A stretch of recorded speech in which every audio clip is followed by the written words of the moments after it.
find what you do want to do, right? Whether it be, a part-time hustle, or whether it be your full-time career, or a part-time hustle to get you to your full-time career.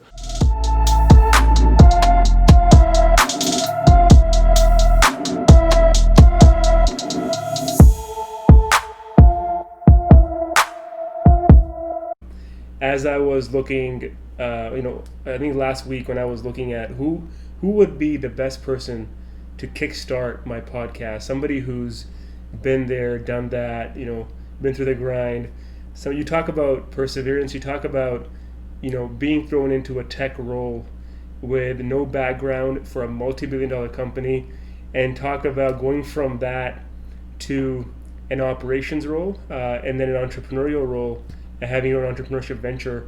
I mean, there's no better person than you. So really excited to have you on the show. You walk through your experiences.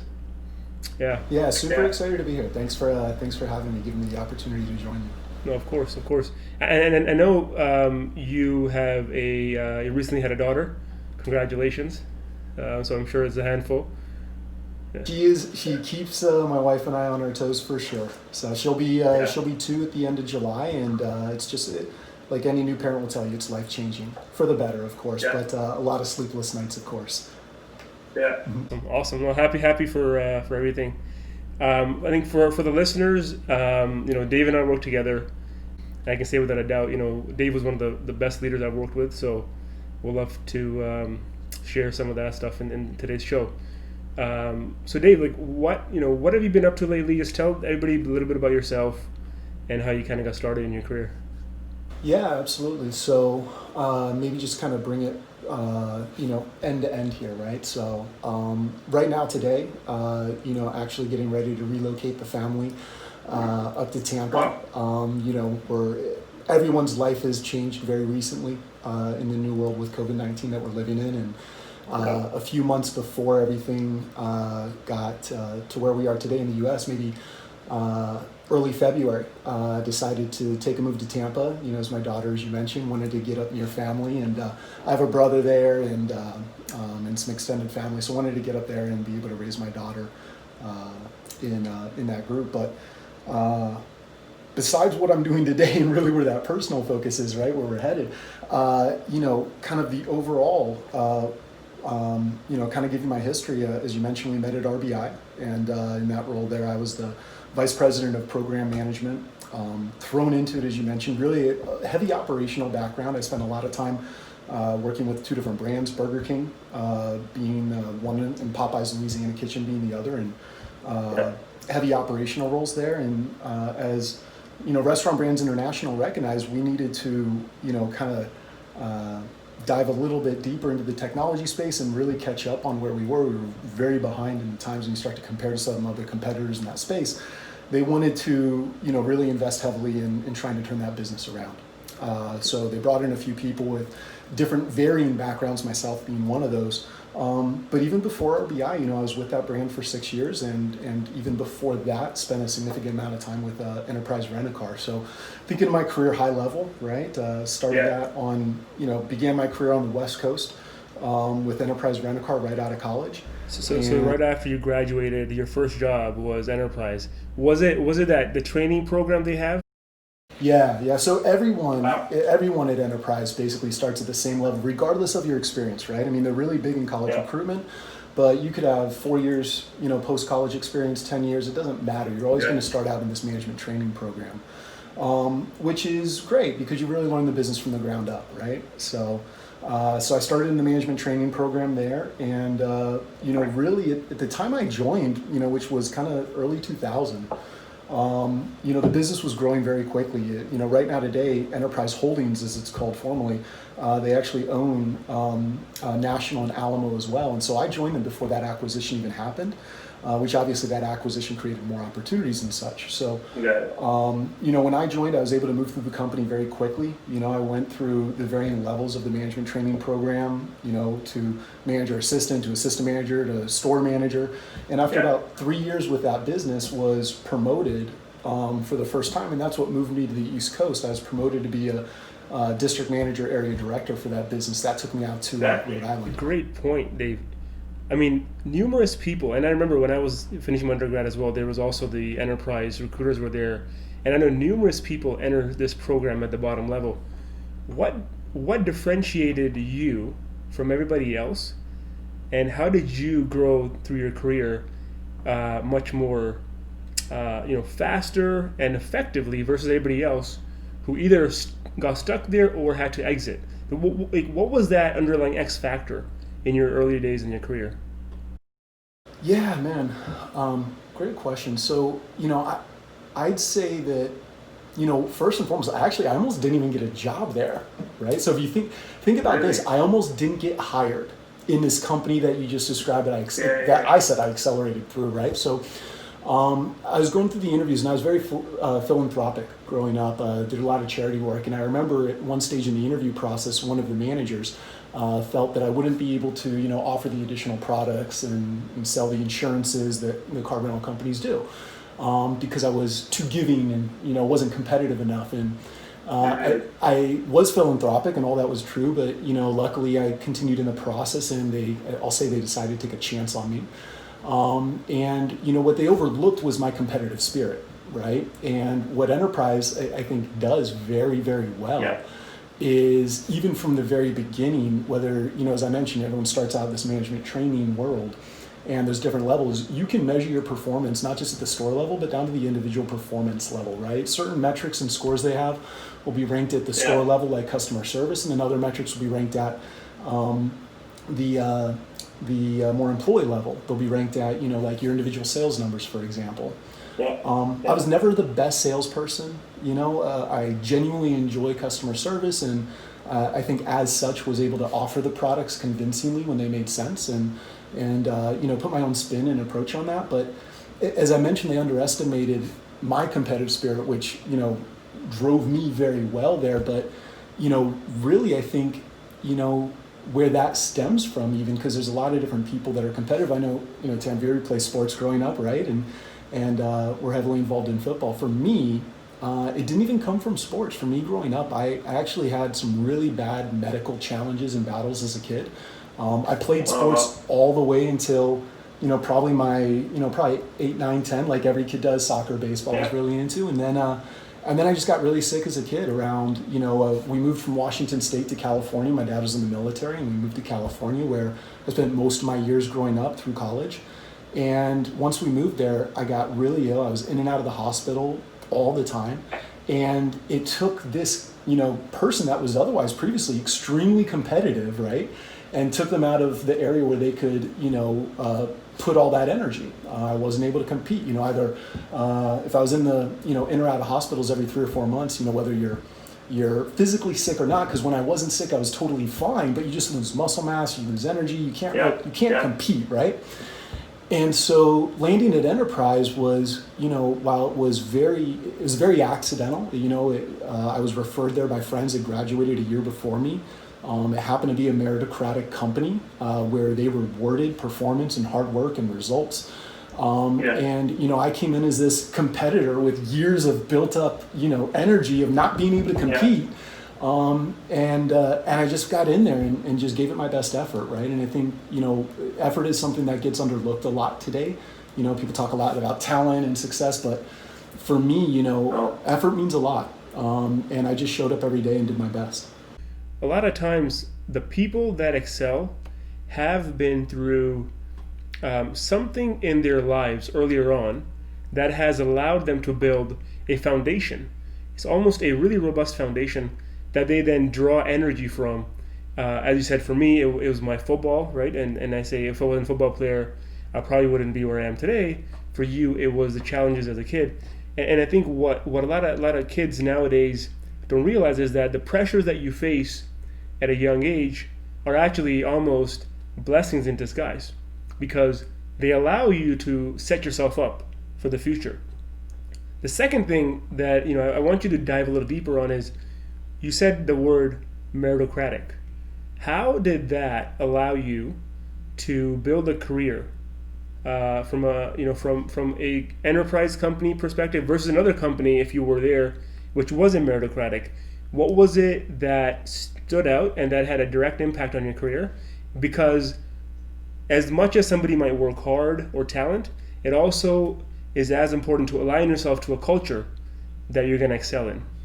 Man, so when I think about how important it is to align yourself to the culture, I'd actually say, to me, as so many people right now today are looking for new work, right, in this world, that to me has to be a starting point in your success criteria. It has to be the stage gate, right? I'll even say, in my career, I lucked into that not once but twice, because I wasn't looking for it in enterprise. It's not why I went there. I didn't ask those questions. In retrospect, and as I look back and now as I'm doing my own search in Tampa, right, in my new geography, it is the number one success criteria for me. Now, that doesn't mean for everybody that meritocracy has to be in their mix, right? Be self-aware. Yeah. But for me, I got very lucky because I was super competitive. I did stay, not just at RBI, but at Enterprise for as long as I did, because the job routinely changed, right? I was in positions for 8 months to a year and a half, 2 years at the absolute most. And then there was a brand new challenge after that.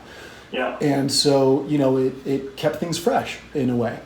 So how important is it? It's, to me, it has to be part of that criteria. And then, when you think about being in the organization, if it's, if that is the organization you live in, right, then you'll be able to accelerate your career based on your performance, right? And I think there's a lot of, ways to discuss how you perform in an organization, et cetera, but what it really does is it prioritizes that you control the acceleration of your career, which I think is great, because what I've learned, especially as a new father, is that at different times you have more to give than others to the work that you're doing, right? As my early 20s, it was about building my career. Through my 30s, it was about growing my personal net worth and security as a family, and taking on more responsibility, and being able to teach and coach and mentor others. Just really wanting to grow my business, in the world I was working in. And now for me as a father, that's kind of the second thing, right? And so priorities change, and being self-aware about what is important to an individual, that to me is number one. So exactly. I think one thing that you touched on was measuring, right? So for people today, and I'm looking at some of the younger professionals that are looking to grow, whether or not they're in meritocratic cultures, whether or not they're in a role that's a analyst role, a leadership role, whatever that is, why is it so important to measure yourself? And what is one of the ways that you measured yourself? Maybe some examples as you were rising through the ranks at an enterprise. Yeah, sure. So, to me, a valuable lesson I learned when we started doing heavy problem solving was, and you hear this a lot actually in performance management, is what you measure gets controlled or gets driven. And I know you've had some commentary around this previously, right? So to me, the measurement of one's performance, whether it be individual or team or whatever it may be, it gives you, it allows you to know whether you're winning or losing. It's that simple, right? And again, coming from a competitive place, and this person in my mind, in my life there was always this delineation of winners and losers, and so.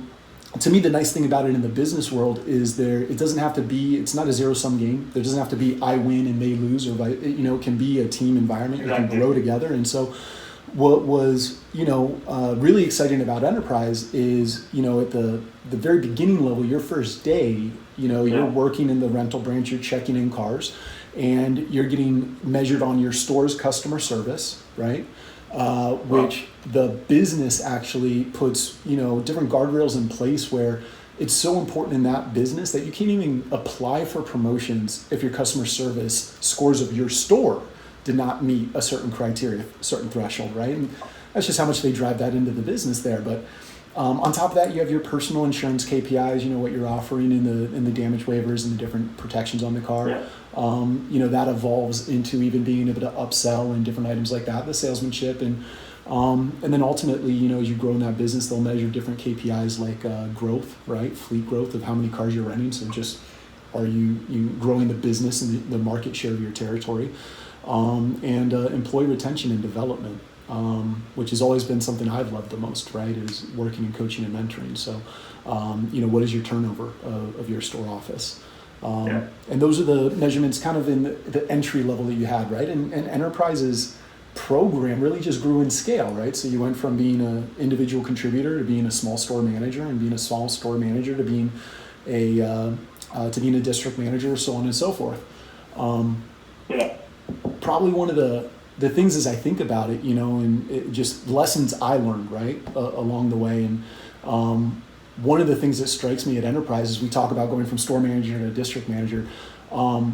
Really, probably the one lesson I learned, right, that helped me accelerate and move my career forward a lot quicker, was going to where the opportunities are. And I think that at Enterprise, for me, what that was, going to that opportunity was leaving California and moving to Rhode Island to be a district manager, right? In my immediate territory where I lived, there were 5 district managers, and I could go one by one and say why one person was just promoted, one person has been there forever, and et cetera. And, but there's 5 district managers in my territory. There's hundreds of district managers around the country. And so by willing to make that relocation, I didn't have to wait for an opening. I didn't have to, I just expanded my pool, simply. And I probably wouldn't have made that move if it wasn't for a book I was given as I graduated college from one of my mentors called Who Moved My Cheese? Have you ever heard of that? Read that book? Yeah. I read it. Yeah. And I'm not a big reader at all, so I don't want to try to pass off that. I think a lot of times people get really comfortable, or they start putting themselves in in their own kind of wall that they put around themselves, that I'm never gonna get promoted, I'm never gonna rise, I'm never gonna grow because of all these reasons that are sometimes real, but they all have a solution. Like you said, you can go relocate, you can go to a lateral move that might allow you to grow in a one or two in a couple of years, that allow you to grow, or there's other similar companies that might be a little bit more faster moving. Whatever it may be, I think a lot of people just kind of get stuck in their own self-fulfilling prophecy, where I'm never going to get there, and I think that negativity sometimes weighs down on the individual. And I think your example was great, how you said, here's my objective. If this is some of the roadblocks, where do I go to make it happen? And sometimes it requires sacrifice. Sometimes it requires creative thinking. And there's a lot of sacrifice in building your career. And that goes back to the point I said earlier about being self-aware. And it's okay that what your priorities are, for me in my 20s and early 30s are different now at this stage as a family man and a husband. But, being self-aware, I made, moving from California, moving from my family, from my friends, my college town, I was rooted there, right? But it felt like a no-brainer. And I think part of that was because I was in a military family and we didn't move around a ton, but, moving was not a foreign subject to me. And definitely my friends and my cousins and family growing up moved around me. But when the opportunity was there, it was very simple. I can wait for one of these 4 or 5 people to get promoted, or I can apply for these openings that are coming up nationally. And to your point earlier about, adversity can create great things, right? I mean, if you think about it, man, I never would have joined RBI had I not moved to New England and gone to Enterprise, because that's what led me to RBI. Had I not gone to RBI, and actually, when I was in New England and RBI asked me to move to New York, right?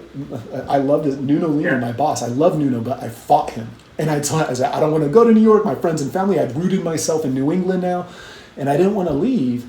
And I went to New York and met my wife, right? So it's just like, life is rough. It's difficult. And I think everyone can agree with that more so now than ever, right? But perseverance, and it can come from a lot of different places. Perseverance, things do get better, things do end. It's cyclical, it's not forever. And as you were just mentioning, I firmly believe that optimism is a strategy. And it's not not my opinion, right? There's actually scientific reasons on this, right? Scientific reason, exactly. Yeah. So, one's approach, managers see that. Managers see people that don't want to be there. managers can tell, even if you think they don't, right? Just your demeanor, your attitude. I was going to quit, and I didn't tell anybody. My management knew, right? They looked at it like, you're miserable. Everyone has those moments, man. Absolutely. Yeah. And I think, I just want to also highlight on the fact that if somebody's a manager or you manage people, it also goes the other way around, where if I have a team of, let's say, 10 people report to me, every day I come to work, I show up in a very positive mood. One day I make one change where I don't say good morning to someone, or I look a certain way, or I walk a different way. The impact that has on the team, the impact that has on the team's morale and the team's productivity for that day is much greater than anyone can think of.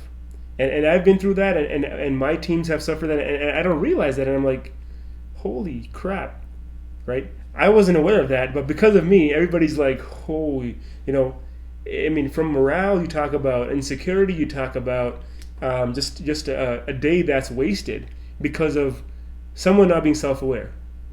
Yeah, absolutely. And look, as leaders, yourself, me, anybody, we're allowed to be human. But those interactions, right? To your point, they have an impact. It's something that as a leader you have to be cognizant of and try to manage through. Exactly. I think one thing that I mentioned early in the podcast when we started was how if there's somebody that got taken from an operations role and put into something very foreign, into a technology role for a multi-million-dollar company, $1 billion in sales. You are that example. Wow. Give me a story of how that happened, right? And what allowed you to win in that situation? Because there's so many people that get so afraid of situations that are foreign to them, but most of the time, you can get through it. Yeah, absolutely. Some people will. There's a saying out there, right? Like fake it till you make it, right? And I'm not a big proponent of that. I think in today's world you get exposed real quickly because there's just too much information available. But there's nothing wrong with getting thrown into the deep end of the pool, right? And putting in extra effort to learn, the deficiencies, the small minor deficiencies you may have, and close the gap. And that's kind of what happened in technology. To even understand how I got there, right? We actually have to go back a few years. So. When I joined RBI, I mentioned previously I was up in New England and I joined the system. I did a lot of work in the field, operationally based. And then I came down to Miami. This was in 2015. Came down to Miami and started leading a section of Burger King that was for internal consulting. And we did a number of franchisee consulting projects where we'd go work with operators on helping them improve restaurant operations, improving their business. We also did a number of internal consulting projects. And I was in this role for one of my longer stretches at RBI, so it was about almost 2 years. And at the end of 2016, the last consulting project that I was on while at RBI was with the Restaurant Technology Group. And we actually, the brand had started the year before in 2014 we'd already had a mobile app for Burger King, but they were trying to integrate with mobile order and payment in 2014. They couldn't get that, so 2015 carried over, and when I came in, they brought me in to basically work with the technology team on integrating mobile order and payment into the company restaurants. And so we went through what was really like a beta, was a pilot. Can mobile ordering work in Burger King? Or we knew it could. Other competitors were doing it already. How do we make it work, right? So we completed that, finished that project. It was done, right? We got the beta off the ground, working at the end of 2016. Everyone felt good. I left special projects at that point because the brand 3 months later bought Popeyes. And in 2017, I was moved over into Popeyes Louisiana Kitchen following that acquisition to lead global operations.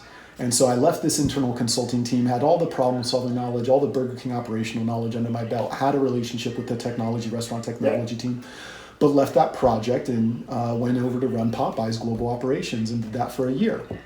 Now that year, through a series of different priorities, the mobile order and payment didn't scale past the company restaurants. It just kind of put on a shelf, right? you get busy, certain projects come up, and you pivot. Yeah. So it got thrown up on a shelf, but now you look up at the end of 2018, and the brand had been working to launch mobile order and payment through a few different teams, through a few different avenues for a number of years. And unfortunately, even if they had launched it, a year or two earlier, they were still behind. As I did a comparison analysis, 80 or 90% of the competitors have mobile order and payment. And even though it's not widely adopted, it just became you gotta have this in the market. And so the short story is RBI knew that technology was important. We knew that there was a big technology deficit at RBI that we needed to overcome and start to, build out of these challenges. And this was the end of 2018. The head of restaurant technology, the team at the time, basically just got whatever they needed from within the organization, right? They would start to pull the best of the best from different brands, from Tim Hortons, from Popeyes, from Burger King. And although I knew nothing about technology, I have a personal passion for it, right? I'm a consumer of tech. I love reading about emerging technologies. I love buying the latest gadgets. I love the efficiencies it drives.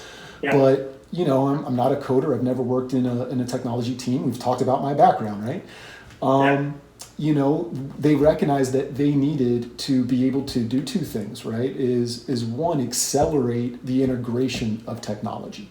Okay, so they needed to be able to get the technology into the restaurants quicker, and they needed to be able to increase the adoption, both at the restaurant level, the employees that have to be on their end of receiving that technology, like a mobile order, for example, but also on the consumer side. And to really do that, to accelerate the integration at RBI, because we were already so far behind, you needed a really good tech team, right? Which I was very fortunate to get to work with this group. A lot of talented people there. And you needed a lot of good operators. And the unique position I was in was that I knew intimately this brand standards of both two of the three brands, of Burger King and Popeyes. And I had relationships with the cross-functional groups that we were going to interact with on two of the three brands, as well as franchise partners that were going to be doing the pilots, right? So to be able to go into restaurant technology and not just support Burger King, and be able to support two of the three brands and be able to support it with a way of not just relationships internally, but externally with the franchise partners, it really allowed us to accelerate the work. So they picked a few people that kind of had these operational backgrounds and put them into different projects there. Yeah, I think you touched on a great point there, Dave, is, understanding how, I think a lot of times people say, to be in a tech role, you need to understand coding, right? I think 80% of the jobs in technology, the moment you're actually above, I think, analyst level, and this is between most of the business to consumer businesses, such as that have an end consumer, retail, QSR, etc. 80% of the roles in technology actually do not require coding, because it's mostly getting, helping drive business value through business models, aligning projects and resources, helping execute stuff. Understanding technology definitely helps, but it's the skills about, as you said, cross-functional management, understanding how to lead teams, understanding how do you execute on different technology platforms that actually drive value. All of these things, in my opinion, if you are from a background that is not technology, and in your case operations, it's almost an advantage for you to lead technology in a leadership role than for somebody who was only in a technological role, because you don't have that wide view of the business as a whole. Absolutely. I think it's important to have both, right? We would not have, fast forward at the end of the year, we did launch mobile order and pay. I'll tell you a little bit about that story, but we wouldn't have done that without my head of product, Ailey Gervais. We stole him from Microsoft, and he was working on the Surface laptop. I mean, the guy's he's a product wizard, a ton of respect for him. And we wouldn't have gotten where we did without him. I also firmly believe that including mobile order and pay and the cross-functional teams that I was leading and all the different operators that were involved in that, there's zero chance we would have launched it had it not been for them, right? You really need both. And I think anybody, to your point, that writes off and says, well, I don't have a tech background, I can't work in tech, is just wrong, right? A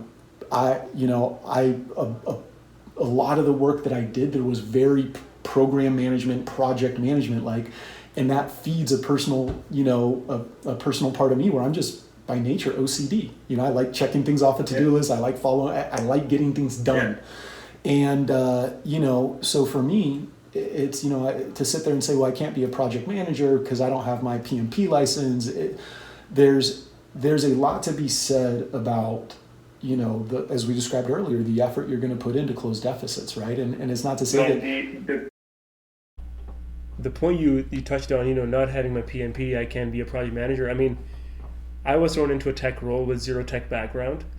And I mean, I don't have a PMP. I didn't know how to code when I started, right? The thing with internet is you can learn 90% of the hard skills by Googling if you have the work ethic and you actually want to excel at what you do, right?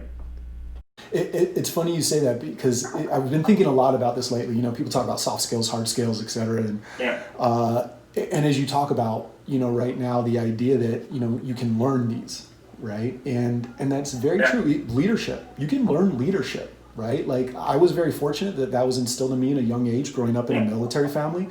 And getting involved in different sports and different groups, but you can learn the principles, right? You can learn principles of project management, a lot of which I've studied since and, again, I'm passionate for and enjoy.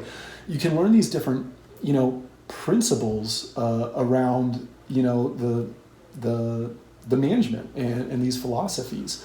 But to me, whether it's a hard skill or a soft skill, what ultimately the number one driver of my personal success wasn't a soft skill, wasn't leadership, wasn't a hard skill in learning project management or anything else.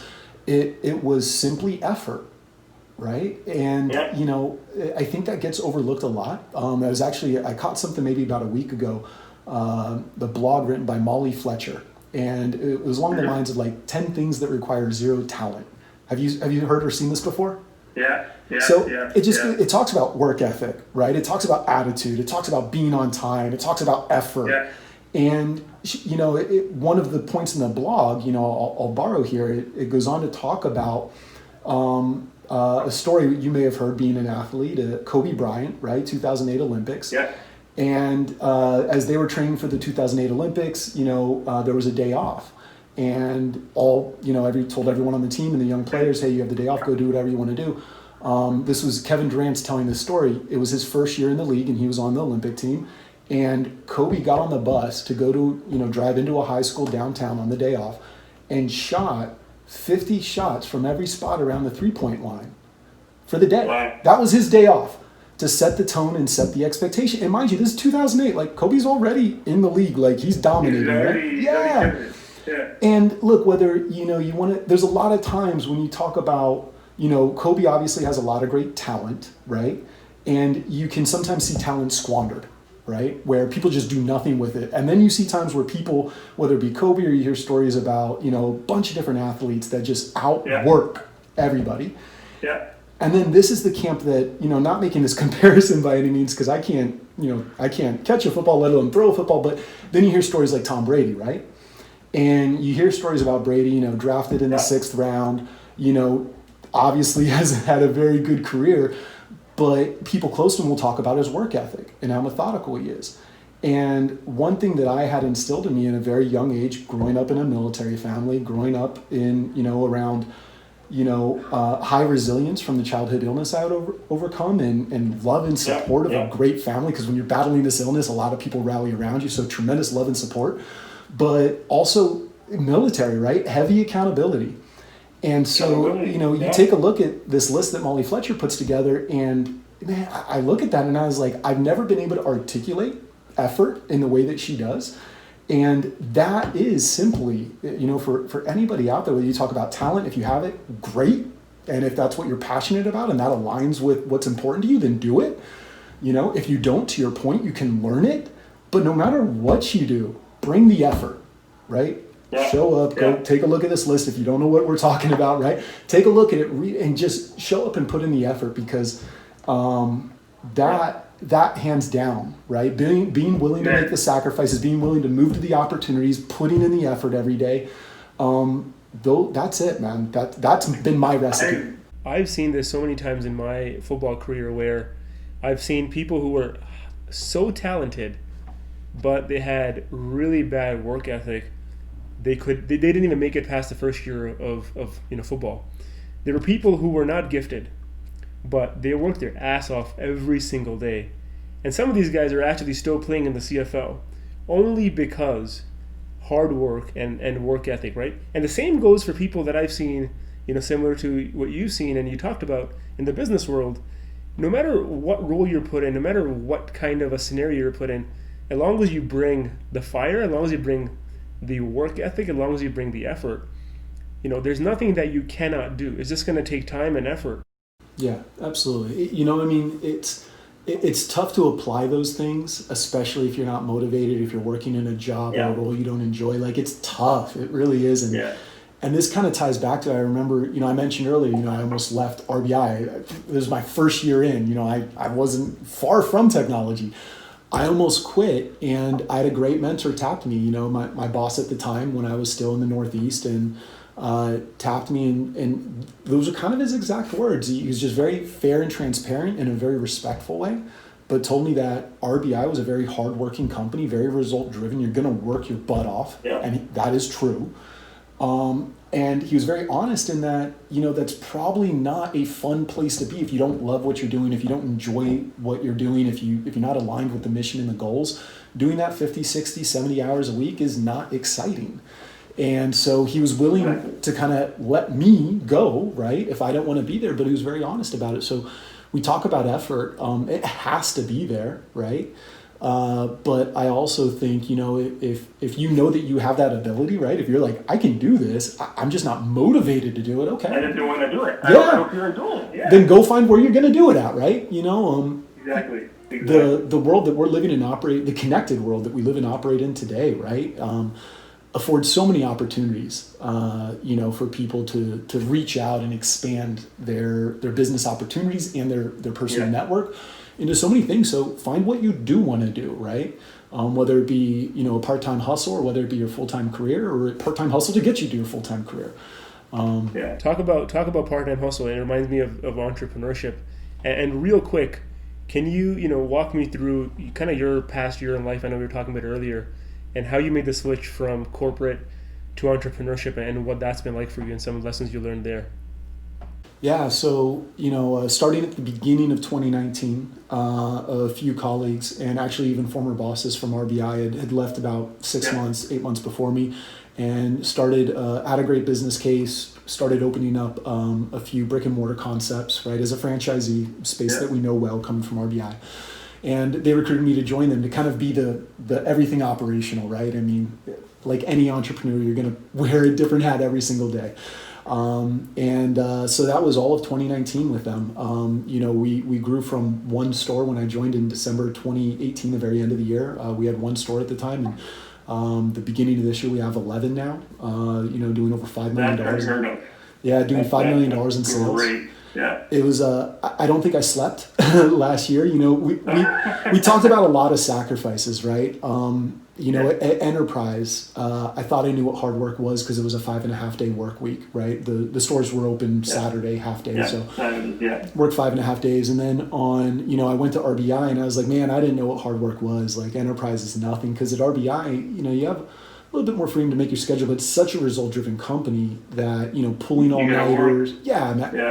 Pulling all-nighters was, not a regular weekly thing, but in the course of a quarter, there were a few times that you knew you just weren't going to go to sleep, right? Or you weren't going to have a weekend. And, and those challenges were there. So I got to RBI, I was like, man, I didn't know what hard work was, and Enterprise, whatever. And I became an entrepreneur, and it's very true what they say. There's no boss tougher than yourself. And I just worked my face off, right? I had some of the best partners in the world, number one. Amazing team. And we set out a really bold goal, right? We went from, generating $5 million in sales in the first year. And as we look forward now, we wanted to be able to grow to 100 stores, 5-7 years. I mean, it's a very bold business that we're developing.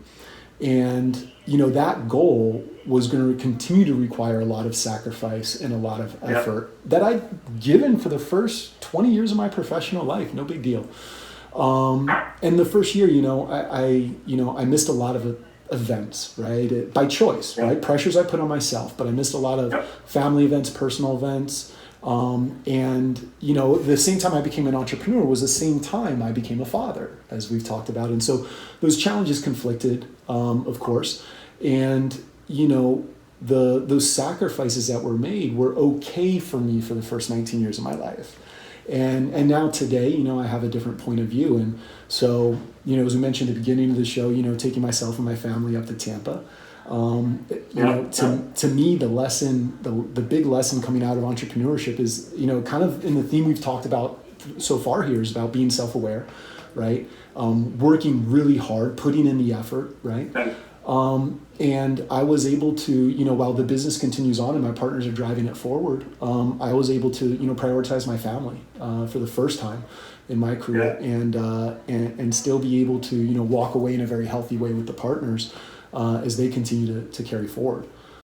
It's a great story. I think, you know, you exemplify, if you really put everything you have into something, going from nothing to opening 11 retail locations, $5 million in sales in 1 year, that are extraordinary numbers. And for people that don't understand that are listening from a retail perspective, that is like very, very rare to see that happen. Thank you, man. Thank you. But more so the team, right? You know, I mean, you don't do that alone. And like I said, you know, when I joined this partnership, it wasn't about if they'll be successful. It was about when, how long it'll take, whether it's 5 years, 7 years, or 10 years, right? I mean, the team that they have there and that I had a chance to work with is amazing. So, but thank you, man. Thank you for giving me a chance to chat today, and congratulations on the show you're putting together. It's amazing. Thank you so much. So quickly before we go, Dave, what's one message you want to give everyone here? You know, think of a room full of people, young professionals, either in technology looking to grow their roles, or not in technology, want to make the dive, or have been put in a role just like you were, that they're very uncomfortable with. What's that one message you want to give them that'll allow them to succeed? Man, so I think two things we talked about today, right? The two lessons we discussed, right? Move to the opportunities, put in the effort, right? And that effort breaks across several dimensions. But beyond that, you know, I survived. I won't say I survived. I stayed after that first year at RBI, largely in part because of a mentor that, you know, I was lucky to connect with in my time there. And so, you know, in addition to these lessons we've talked about, you know, find a mentor. There's, in today's connected world, that can mean so many different things, right? That can mean an extended partnership, a relationship.